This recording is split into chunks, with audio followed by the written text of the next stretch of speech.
Ayan, mapagpalang gabi po sa ating lahat. Pastor Dan po ito. Gusto ko lang po magpatotoo po sa kabutihan po ng Panginoon na naranasan po natin nung tayo po ngayon ay nasa Batangas. Sabagat po nasa Camarines Sur po tayo, meron po nag-bless sa atin na 5 kilong bigas.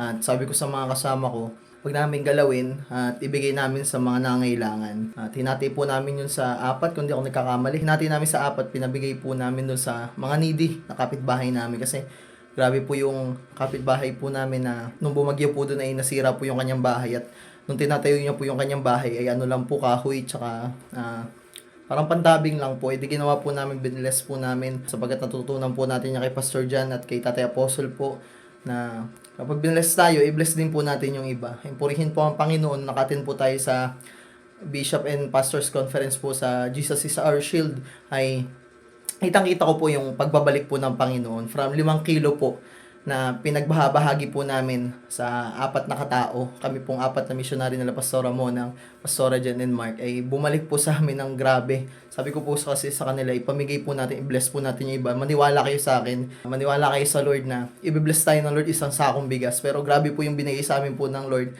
Hindi lang po isang sako, tigsa 10 kilong bigas po kami. Can you imagine akin 10 kilong bigas?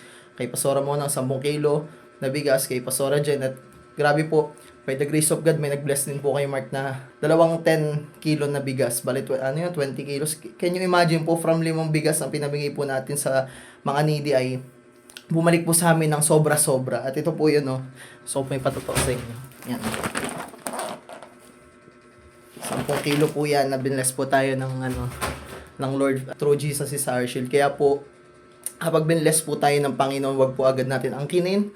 Ibigay po natin sa mga nangangailangan. At ito po yung pagpapatunay na kahit binless po tayo at imbis na galawin natin, kainin natin, pero pag binigay pa po natin sa iba, pag nakita po ng Lord yung heart natin, na tumulong sa iba, ay pagpapalain rin po tayo ng Panginoong Hesukristo. Kaya nga po, especially, inaabot po natin sila, binless po natin sila, pero pagbalik po natin dun sa Camarines Sur ay magba-Bible study po tayo dun, aabutin po natin yung family. Kaya glory to God po. Salamat po yan sa matinding patotoo po na naranasan namin sa Panginoong Hesukristo. Glory to God.